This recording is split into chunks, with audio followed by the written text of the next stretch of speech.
The Ag Tribes Report is brought to you by Legacy Interviews, a video service that captures people as they really are, so the future knows who they really were. Here's Legacy Interviews guest Laurie Alt on the joy she experienced looking back on her life as a farm wife and mother. My career was raising my children, being a wife to Steve, helping on the farm, and I'm so glad for doing all that.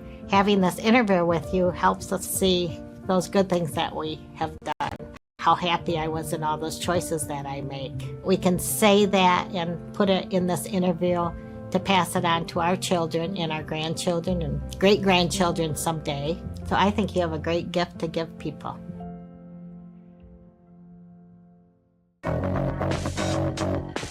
Welcome to the Ag Tribes Report, a breakdown of the top stories affecting the culture of agriculture, with your host, Vance Crowe. The report begins in 3, 2, 1. Let's begin. Welcome to the Ag Tribes Report. I'm your host, Vance Crowe. Each week, I bring on a co-host to represent the perspectives of one of the many ag tribes that collectively make up U.S. and Canadian agriculture. This week, we have a great honor. We have Keely Covello, an independent reporter and documentary filmmaker who digs deep into agricultural issues through her organization, America Unwon. Keely has built a reputation for detailed investigative reporting on government overreach affecting independent farmers across the country. And I think it is no overstatement to say that she is changing the lives of hundreds of people that otherwise would be left to the whims of the government. So Keely, welcome to the show. What have you been paying attention to lately? Thank you so much for having me, Vance. It's my honor to be here. Well, man, there's been a lot of ag news lately. So we've been, inundated with all of these stories from the pipeline crisis that we will talk about a little bit later, I believe, in the big, beautiful budget reconciliation bill, the Maud family in South Dakota. Those are just a few of the stories that have really come to the forefront in the last couple of weeks. But it's a good time to be in ag journalism. We are not short of stories. Well, I think you've actually made it a good time to be in ag journalism. I mean, the Maud family, I found out about that through you. I found out about the cattle ranchers on the island out in California that are being forced off. I mean, some of these issues that when you dig into them, you're like, these are massive, very big stories that no one else was talking about before I found it from you. Well, that's kind of you to say. Yeah, the story of the Point Reyes ranchers is another great example. And all of these are involving federal agencies that impact all of us. So they have a lot of reach. So I think it's relevant for everyone, whether you're in California, whether you're in South Dakota, like the Maud family. These are stories that impact everyone in agriculture and all Americans who eat food. How did you start America Unwon?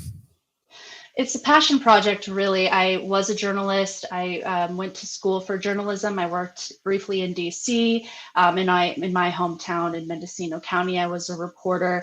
And then I got into documentary filmmaking and just wanted to kind of share my understanding of this lifestyle from a more authentic lens. I didn't always find the freedom in media to cover the stories I felt were important.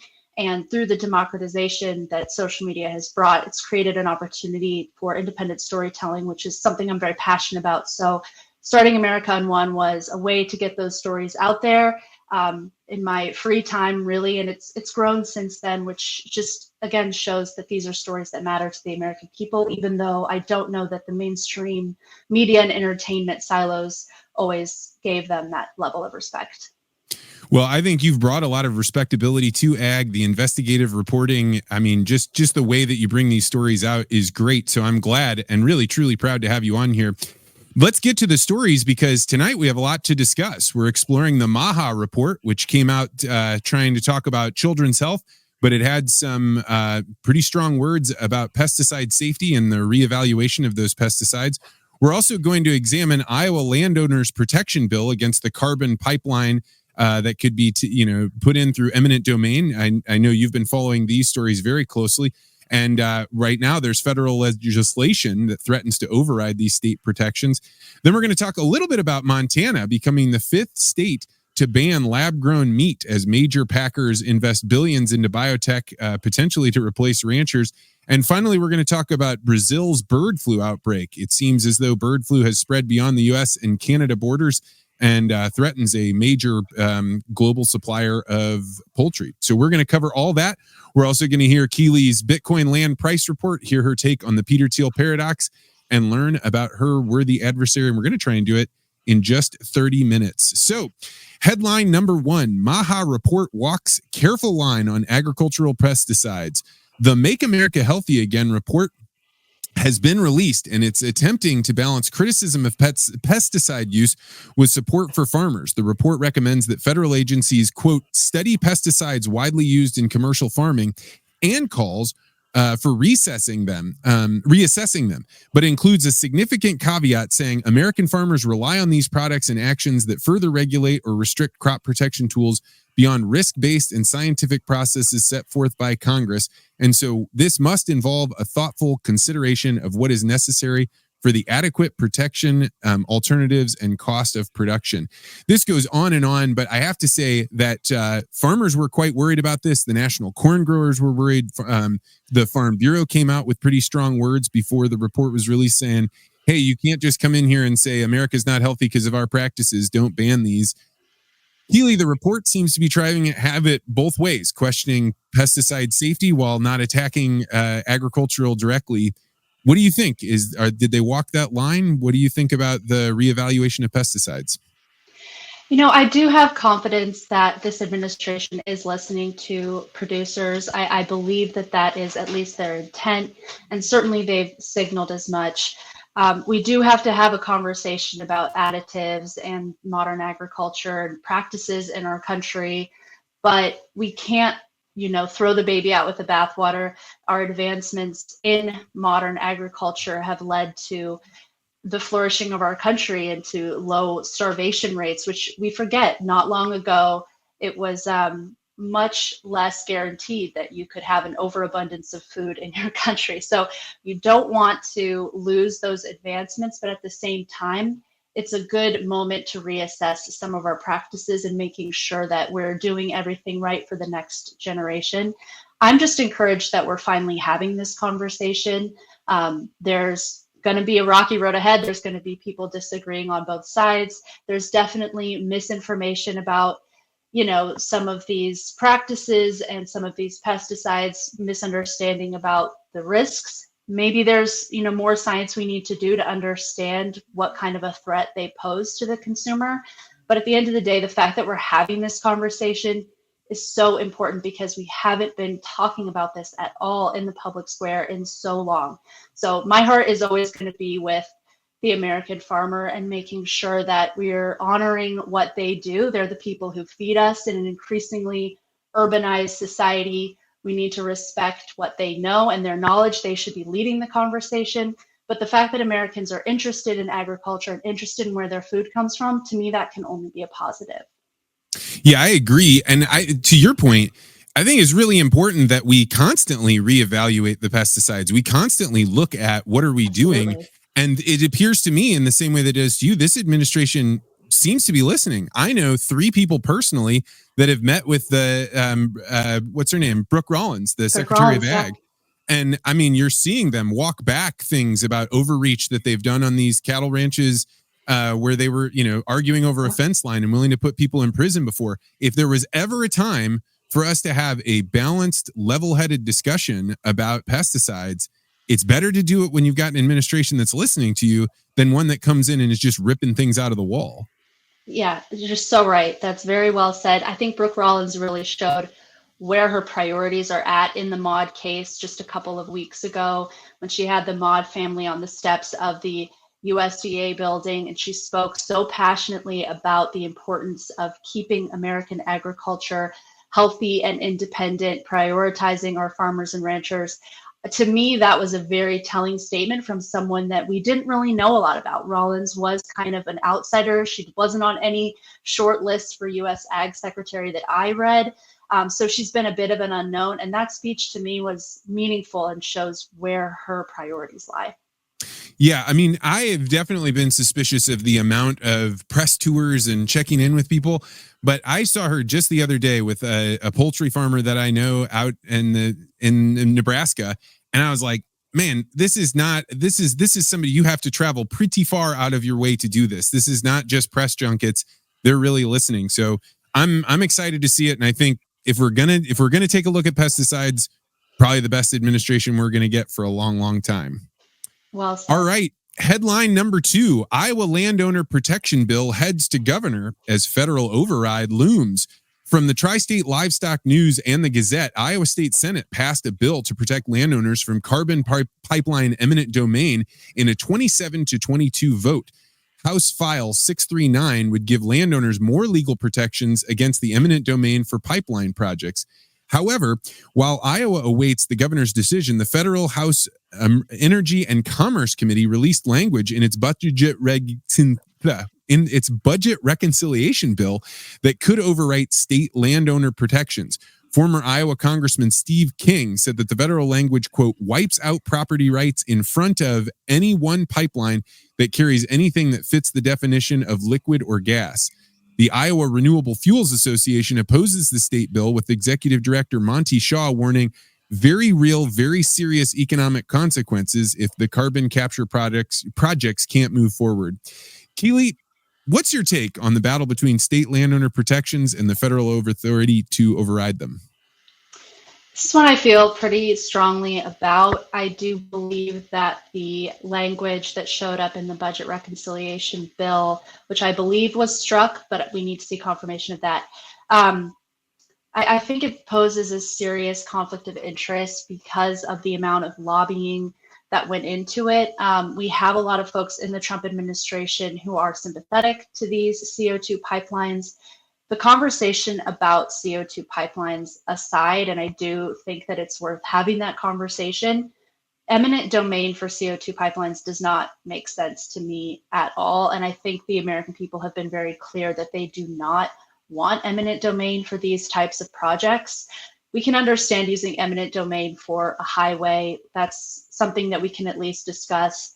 But a CO2 pipeline that benefits a corporation with foreign backing, a CO2 pipeline that buries carbon dioxide underground and gives billions of dollars in taxpayer money to a single entity, is that really in the public interest? Is that really in the public good? I think we have to have a conversation about that. I don't know that that's where the American people are at in terms of climate change mitigation. Is this our best solution, more than planting trees, encouraging grazing practices? I'm not convinced of that, and I don't believe that American private property rights should be for sale. Voters in South Dakota and Iowa have been very clear that they do not want eminent domain for pipelines. I think it's wrong for the federal government to override that.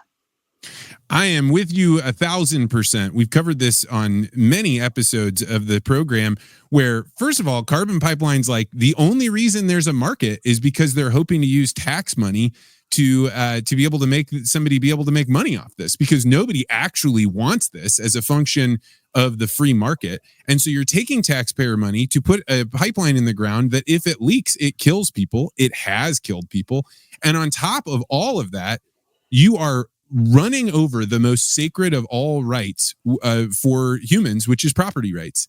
And so whoever is doing this, fuck you. Like, it is not in your purview to be able to come in and say, well, if we get enough people that say we want your land, then we can just take it, because you can't. And like, that is the very core reason that we have the government around, is to protect our property rights. And if the government is coming through and saying, no, actually, we're just going to rip these things out of your hands, like, this is no bueno. And we should fight till the very, very bitter end on this one. I could not agree with you more. Yeah, absolutely. This is a hill to die on. And if you have the threat of eminent domain looming over these conversations, then it's not really a free and open conversation at all. Yeah. And I mean, it's one thing to have county eminent domain or even state eminent domain, but federal eminent domain means that somebody that doesn't even live in your state, knows nothing about it, has never set foot on your property, doesn't ever have to look you in the eye, gets to make these decisions. And if you give this power to an administration you like, we all have to remember that eventually it switches, and you give this power to a group of people you don't like. And I mean, like, that was so vague about any gas. Like, this is right. Not a good way to go. It's giving way too much power away. Right. And this isn't legislation to deal with the CO2 pipelines themselves. It's just making corporations have to deal with the same playing field the rest of us deal in, where you have to convince someone to partner with them. You don't get to hold a gun to their head because you paid the government $10 million, which was part of this budget reconciliation language. Well, I will keep an eye on this. I know we have a lot of people out there on X that are talking about this, but it's one of those things that you just cannot let your guard down. And I will always support and blow oxygen on these. And I know you, of all people, have really shown a lot of light on this. Oh, well, Vance, yeah, I'm so glad you're on this story. I think it's so important to everyone outside of Iowa, outside of South Dakota, outside of this immediate Summit Carbon Solutions pipeline. This has huge repercussions. And I think you nailed it when you said you can't give permissions to an administration you may like, knowing that a future administration can abuse those permissions. All right, moving on to headline number 3. Montana becomes the 5th state to ban lab-grown meat. This is from Zero Hedge. Montana Governor Greg Gianforte signed HB 401 into law, banning the manufacturing and sale of lab-grown meat. Quote, so-called lab-grown meat has no place in Montana, Gianforte wrote on X, adding he is, quote, proud to defend our way of life and the hardworking Montana ranchers who produce the best beef in the world. Montana joins 4 other states in prohibiting lab-cultivated proteins. The push comes after the Biden-era policies that fast-tracked approval for companies like Good Meat Inc. and Bill Gates-backed Upside Foods. The FDA issued a no-questions-asked approval for lab-cultivated chicken cells in 2023, while the USDA has yet to fulfill its regulatory role on labeling requirements. Even as whistleblowers were comparing lab-grown meat startup Upside Foods to Theranos, major meat packers like JBS, Tyson, and Cargill have rapidly invested billions to replace ranchers with biotech. Montana State Rep Braxton Mitchell said, quote, we won't let synthetic products with misleading labels undercut the hard work of Montana's farmers and ranchers. Keely, this seems like the kind of government corporate partnership that is kind of against the independent farmer producers that you've been documenting, but you're also pretty strong on personal rights. So where does this fit with the way that you view the world? That's a great question.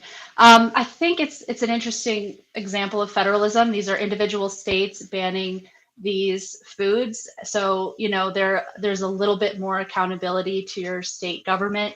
Is this reflective of what people want? I think it's probably best always to have these conversations and let the market decide. And personally, I think that is a very compelling argument against these lab-grown meat companies.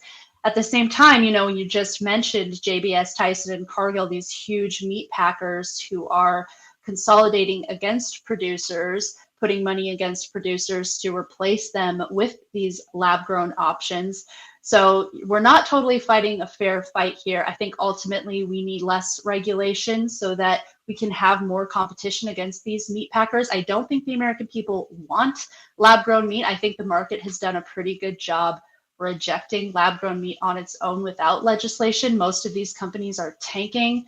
I've reported on some of the pretty wild practices these investors are using to try to get a leg up in the market, and still people are rejecting it. People don't want Franken meat. They want the real thing.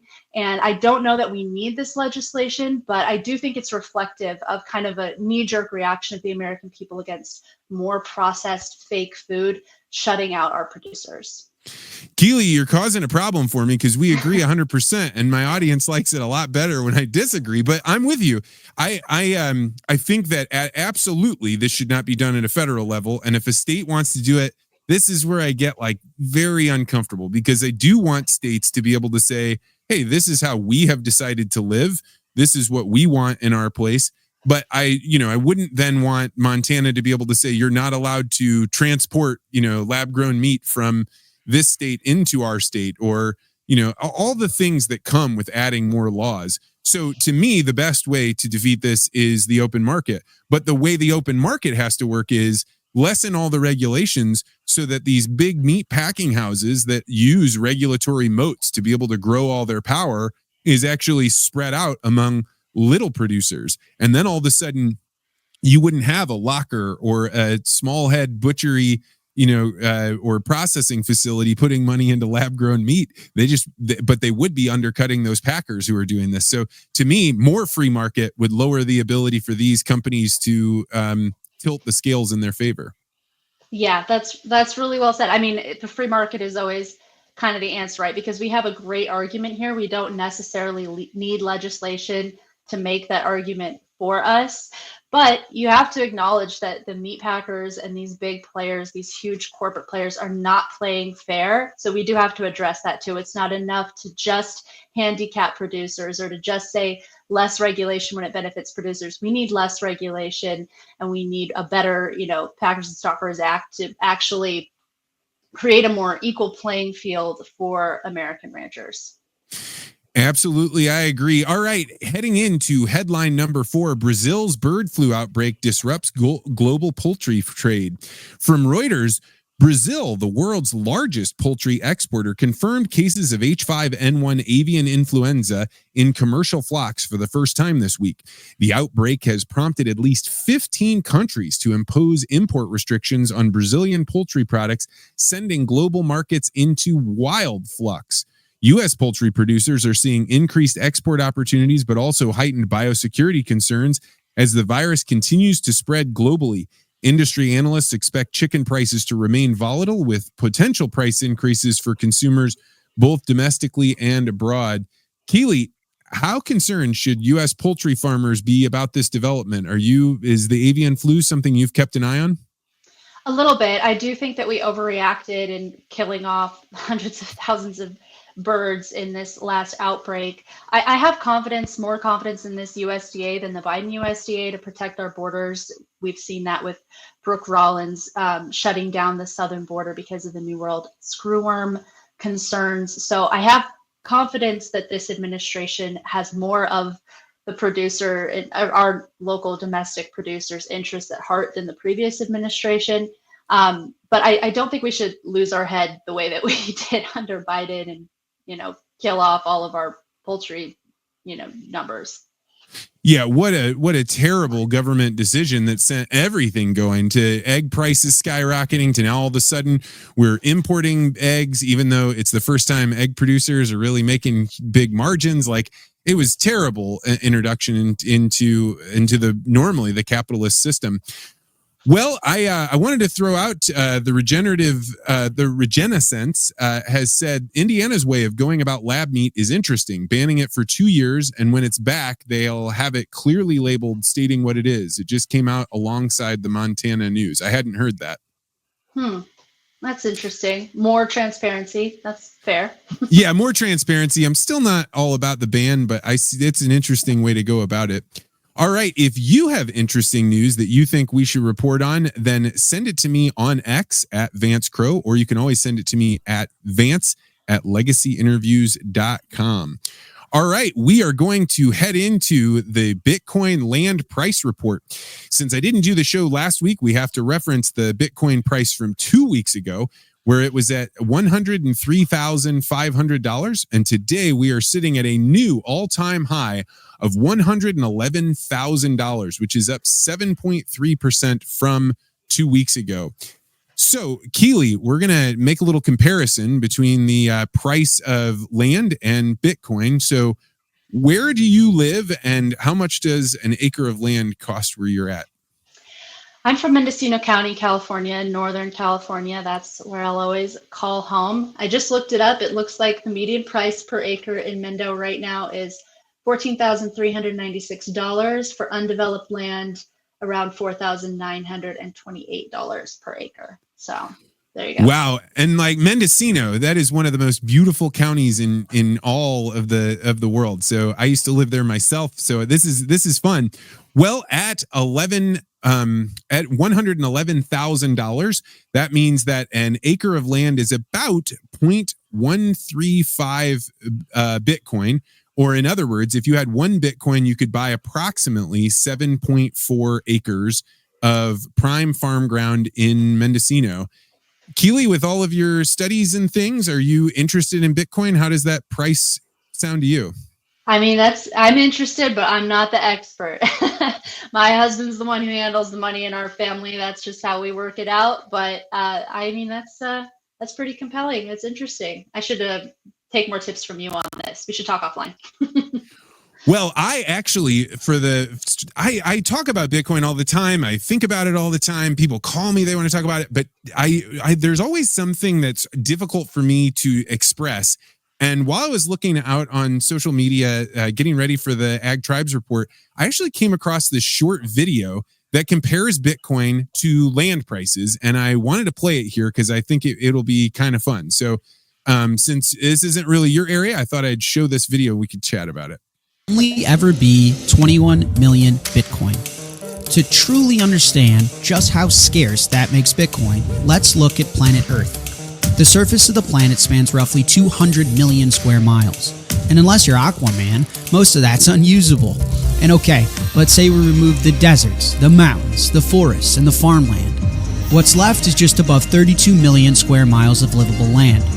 Now, imagine dividing all of that into just 21 million plots to represent each of the 21 million Bitcoin.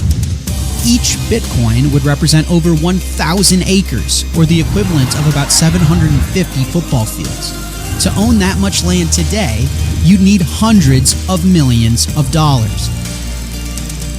Do you see how truly scarce Bitcoin is? It's like discovering the scarcest digital land known to man before the rest of the world wraps their head around it. As a wise man once said, it might make sense just to get some in case it catches on.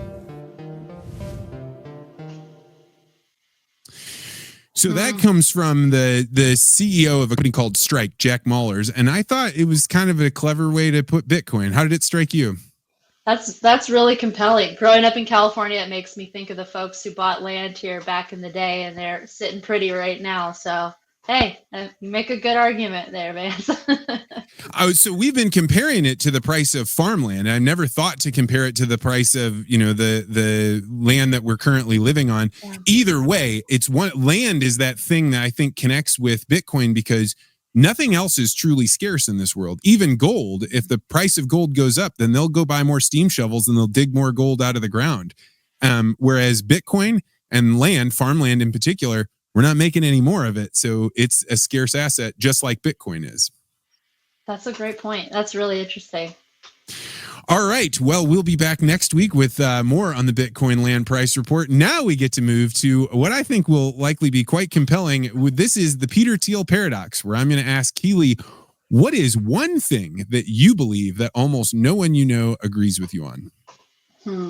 I love this question. I feel like there's so many things that I feel like a contrarian about these days, especially here in California.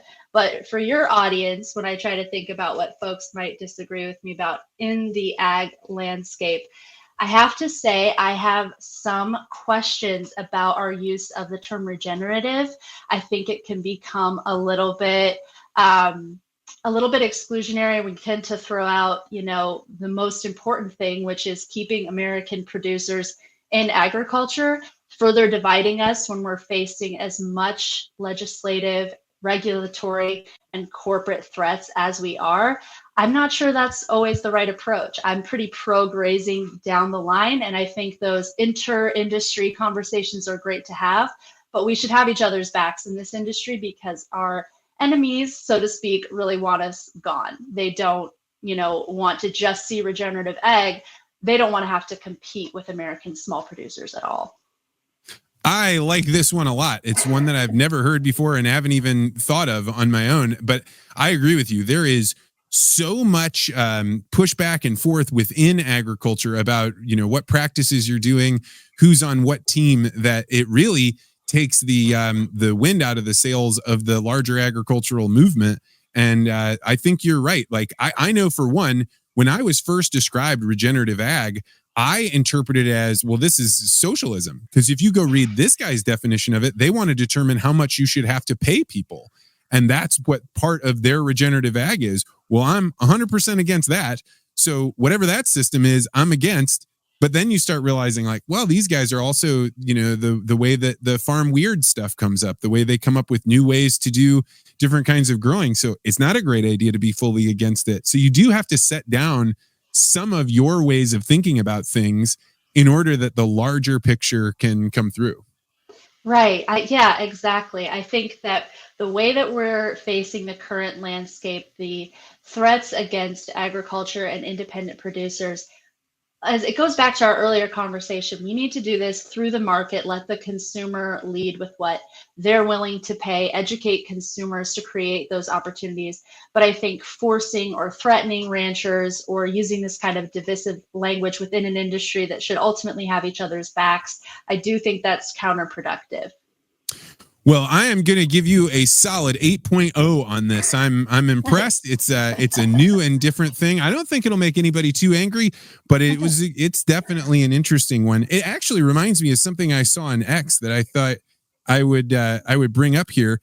This is a tweet that is from Rachel Venestra Cott, who is at K-State Agronomy, and she said, "We are officially hashtag farming weird.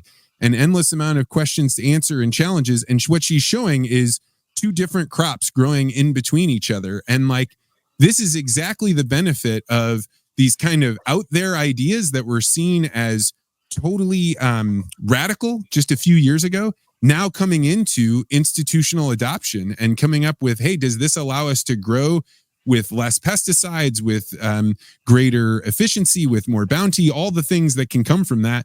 And that's why arguing about these two things is actually probably harming us more than anything. Right, exactly. I think it's important to not throw out the baby with the bathwater here when we're dealing with lab grown meat, factory processed food. We can have disagreements about how you graze, but the fact that you're grazing to me is a win. I'm always going to be on the side of the family farmer ranch that's still doing things locally, accountable to their community. I think that is always something I'm going to support. Yeah, I mean, no question, right? It doesn't matter whether you're a regenerative farmer or you're farming the most conventional way that you can. If eminent domain comes for your property, it comes for your property. Exactly. Yeah. And sometimes these terms, like there isn't necessarily an agreed upon definition of regenerative. So I don't want that to become a weapon the other side can use to add more regulation and beat down our independence further by using these buzzwords to further restrict what we're allowed to do.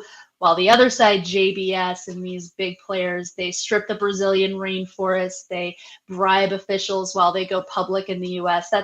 That's not a future that I think is beneficial for consumers or producers. Well, this leads us to the final segment where we talk about worthy adversaries. And I am very curious to know, who is somebody that you respect, but that you strongly disagree with?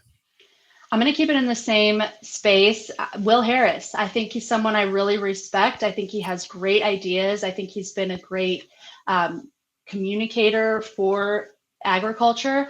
But I think sometimes he can be very critical of practices that I don't believe are the best shouldn't be the enemy of the good. And I think that's sometimes the angle he takes. And maybe this is coming from my perspective as someone who speaks to urban audiences about agriculture.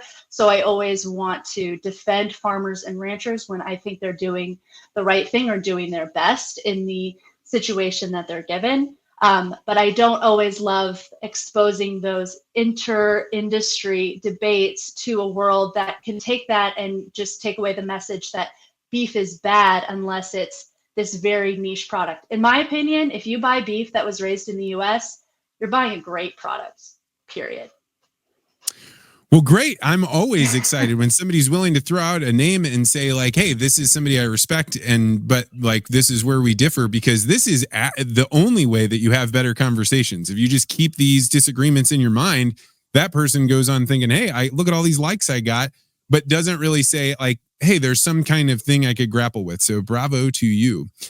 Well, we are going to wrap up, but before we do, I am so curious to know, like, what is on the horizon for you with America on One? Like, what do you see going on, both for the organization that you're building, but what stories are on the horizon? I have a bunch of stories I'm working on right now. Actually, a couple are from Mendocino County, so if you have some familiarity with that area, it's absolutely gorgeous. It's also a little wild and western out there.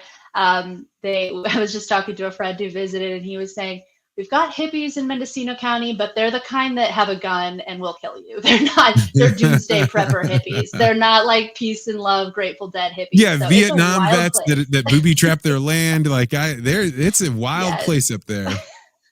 It really is. And now we have a lot of cartel presence up there because of the legalization of marijuana locally that goes back to this, I believe, the 80s or something like that. But anyway, so I did a documentary last year on the murder of a rancher in the Humboldt County, Mendocino County border area.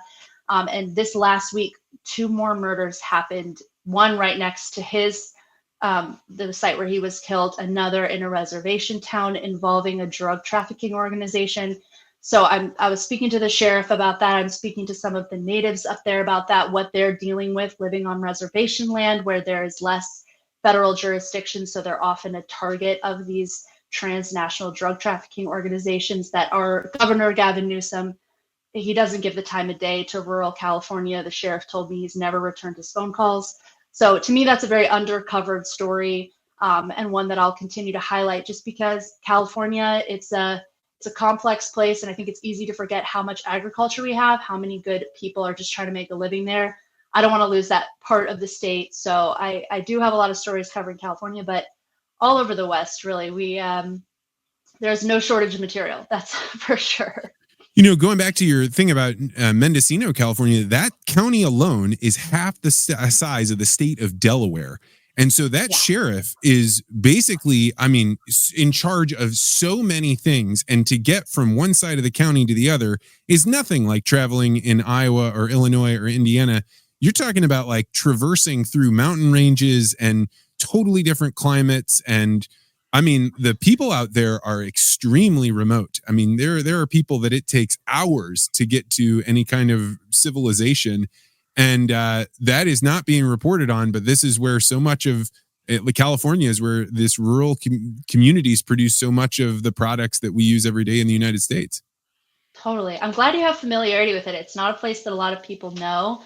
I love that because it is a beautiful part of the country that if you were just to be dropped in the hills of Philo or Boonville or Bell Springs Road or Covello, you would not think you were in California.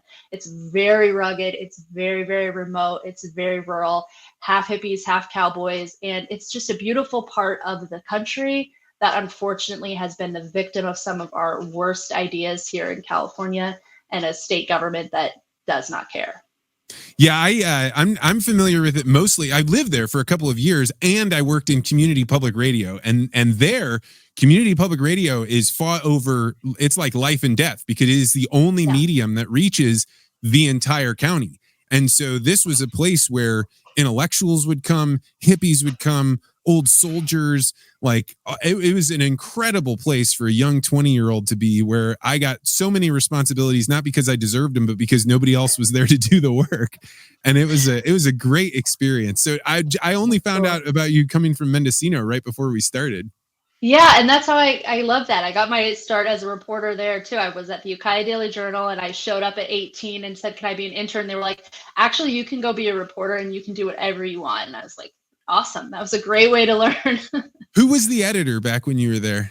Casey Meadows, I believe. Oh gosh, I know Casey Meadows. No kidding. Wow, yeah, we used to do wild. old election shows together. Yeah, so oh my that's goodness. crazy. She was a serious woman, very, very serious woman. Those old school editors are the best. Every journalist should have to work for an old school newspaper editor when they start out. That's the way to go. So I see what you were doing with America Unwon and think, what is it that we can do to blow more oxygen on it? How can people find you and how can they support you?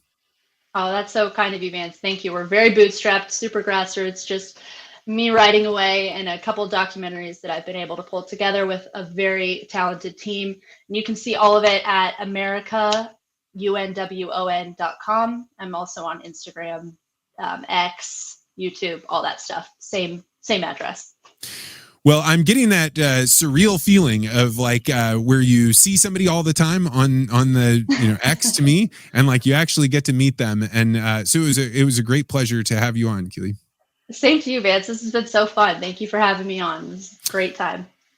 Well, if you are interested in having me record one of your loved ones to tell their life stories, like we talked about at the beginning of the show, then go to legacyinterviews.com to find out more. You can schedule a call with me and we can talk about either doing an interview for yourself or doing one for your loved one to capture those meaningful memories, and that way they can be passed on. Also, if you are realizing that Bitcoin is actually a finite resource and it might not hurt to get a little bit together because it might just work out, then I recommend using the exchange river.com. And I will include a link on the show notes that if you buy your Bitcoin from River using that link, it will support the show and give you a great access to a great exchange.